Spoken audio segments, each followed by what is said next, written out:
Otra manera que tenemos de que se me presenta la escultura es ubicarla en un nicho, ¿no? En esta especie de casita, podríamos decir. Aquí tienen una representación, ¿no? De una escultura de Donatello, un escultor del Renacimiento, de San Marcos, que está ubicado en el espacio exterior, pertenece al género religioso, ¿no? Me habla de un santo. Entonces tendríamos género religioso, estilo Renacimiento. Lo del estilo no se compliquen porque lo vamos a ir viendo a lo largo de la carrera. Material, mármol. Técnica, escultura.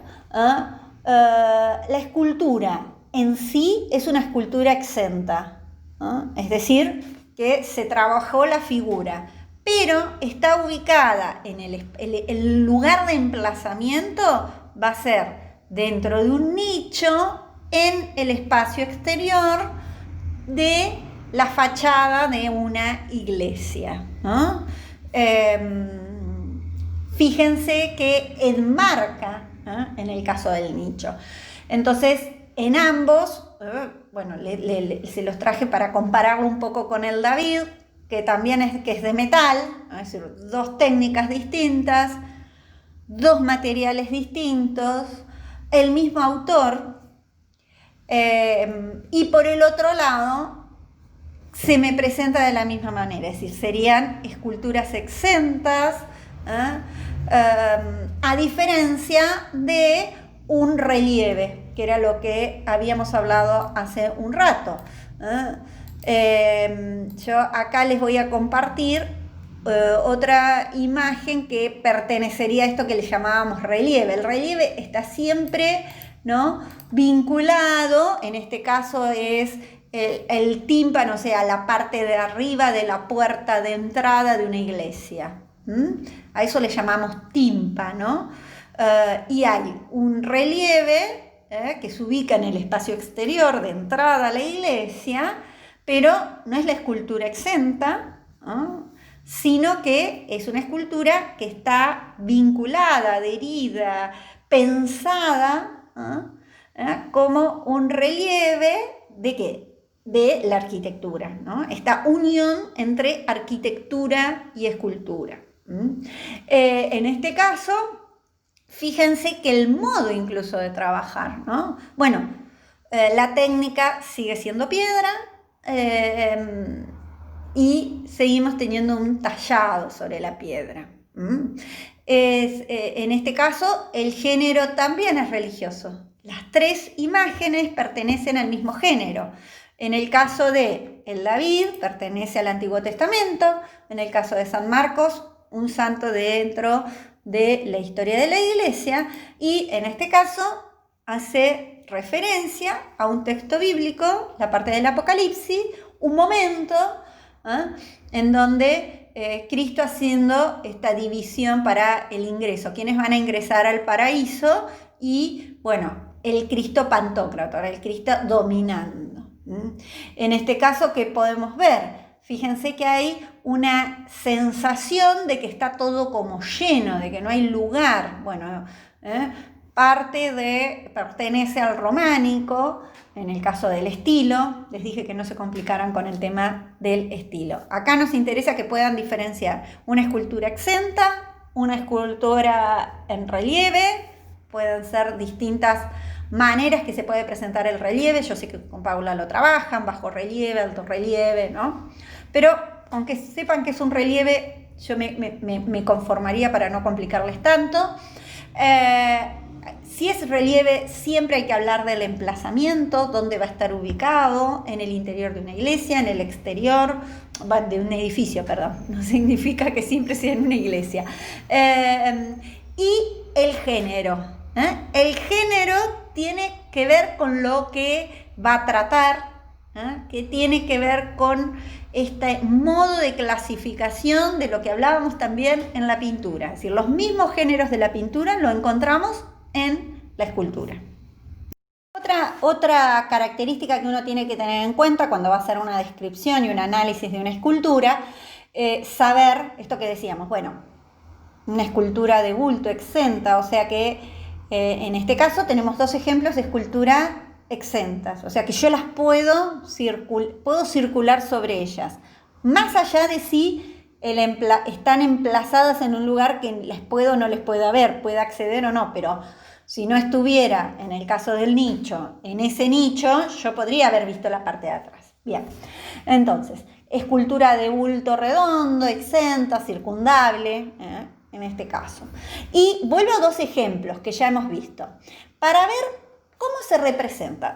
Hay una tradición en la escultura que está vinculada a la representación de la figura humana, eso lo veníamos hablando. ¿Cómo se representa esta figura? Bueno, puede ser de cuerpo entero.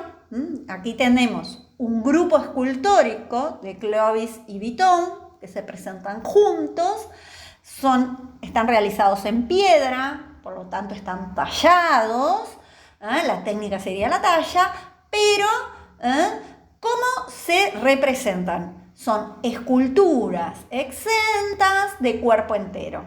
Fácil. En el caso de esta escultura de Bernini, que hablábamos hace un rato, no me representa el cuerpo entero, sino que representa el busto, típico. Mucho busto a veces están los bustos de los próceres y demás. Bueno, en Plaza Alsina está el busto de Alsina, ¿no? Es decir, es una elección también que se toma para no representar el cuerpo entero, también son más pequeñas, y el busto implica que se va a representar la cabeza y la parte superior del tórax. De nuevo, dos estilos distintos, dos modos de trabajar distintos, en ambos se representa la figura humana. En el caso de la representación de Luis XIV de Bernini, es un retrato, claramente, y en el caso de Clovis y Vuitton, está vinculado, ¿no?, a la historia mitológica griega. Otro uso, otra finalidad que se le daba a la escultura, aparte de la cívica, diríamos vinculada a legitimar el poder de un gobernante, que tiene que ver con la historia del pueblo, y que pertenecerían a hacer retratos de ese gobernante. Otra función ya vinculada a la muerte y al recordar a ese gobernante estaba vinculada a lo que era el uso funerario, ¿no? Entonces aparecen distintas maneras de representar al fallecido. El fallecido que era representado en una escultura, generalmente lo dejaba en su testamento, que él deseaba y muchos lo empezaban a hacer en vida, a su sepulcro, y empiezan a hacer los retratos de él, una vez fallecido, se ubican. Que se pueden ubicar yacente se dice cuando el cuerpo está acostado. No es que, acá estoy diciendo dos cosas juntas. Por un lado, la función funeraria, podríamos decir, que va a estar, ¿en dónde va a estar emplazado?